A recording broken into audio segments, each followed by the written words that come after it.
Uh, Now for a very quick Devar Torah. This week's Parsha is full of a lot of mitzvot.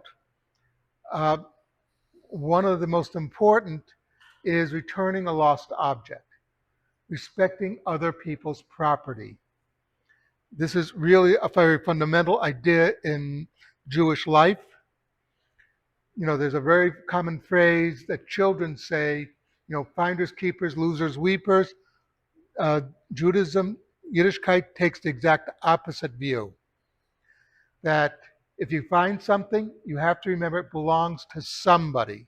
There's somebody out there, no matter how unimportant this object might be to you. You might find somebody's picture, a picture of their children.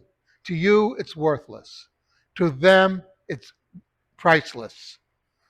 You have to always bear in mind that whatever you find belongs to somebody.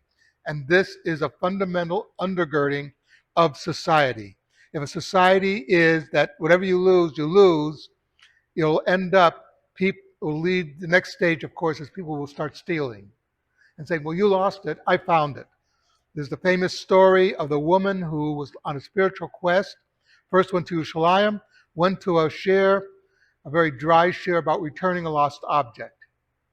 Then she went on a spiritual quest to India, went to a famous guru, and he was giving her very deep spiritual ideas, and then they found somebody's wallet.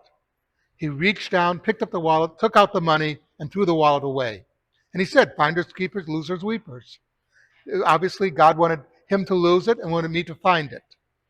And she looked and she said, wait a minute. There's somebody's name in that wallet.